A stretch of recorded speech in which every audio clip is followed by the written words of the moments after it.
How you doing? Okay, today, video number 3, it's Wednesday. We got a good portion of the forms for the slab in. You can see them along this expanse. About half of the stone is in. And here's that rear wall. You can actually see the deflection in the rear wall. We decided to follow the contour of the wall above, and this video actually reveals how bad it is. I mentioned it earlier, but you really couldn't see it. Not good. But we're living with it. It'll be buried under a deck. You'll never see it when we're done. So, the top of this form represents the top of the 18-inch slab. All right, it wraps around, encompassing these 4 cribs on the bottom. And then what we have is this fairly tall one-sided form, and that is the first step up, such that the concrete for the lower level comes to the bottom. Let's see, I can barely reach it. Comes to the bottom there, and then there's about 3 feet, and then this represents the level of the concrete on the next step up. We have a similar thing over here. This one's not as tall. This form right here, it's about 1.5 feet, almost 2 feet step up from the concrete level here to the top of concrete here.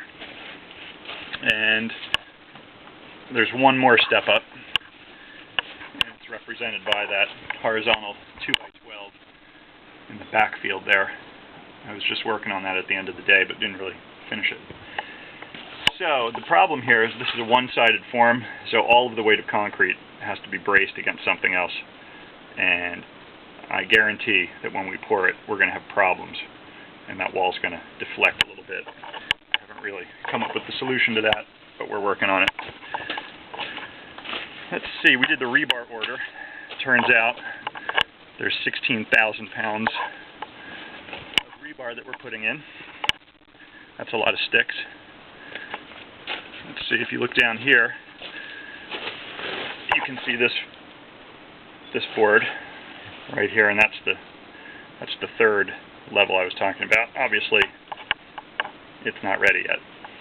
Now, if you look over there, you see that metal, corrugated metal stuff, and that's called stay form.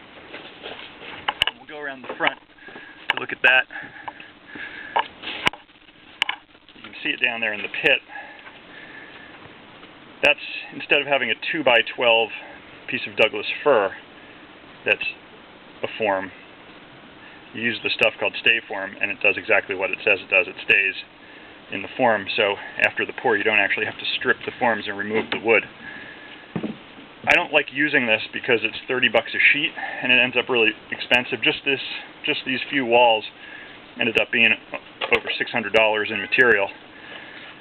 But if I can leave it in there and save a little bit of money by not having to strip the forms, maybe it's worth it.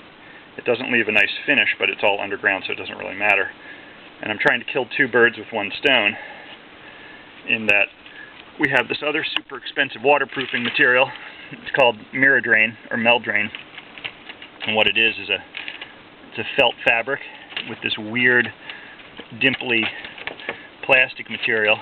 You put it against the concrete wall, the water from the soil hits the felt, goes through the felt, and trickles down and never gets past the plastic. It goes down to a perf pipe. You can't see it because it's so black, but we're going to put a perf pipe on the bottom, and it basically, this membrane directs all of the water to the perf pipe, and theoretically back out and down the hill into the neighbor's yard. Hopefully not. We'll figure out a solution to that as well. And what else? That's it for now. Oh, it's been 73 and sunny every day, and that's pretty much how I assume the rest of the job's going to be, but I doubt it. And that's it.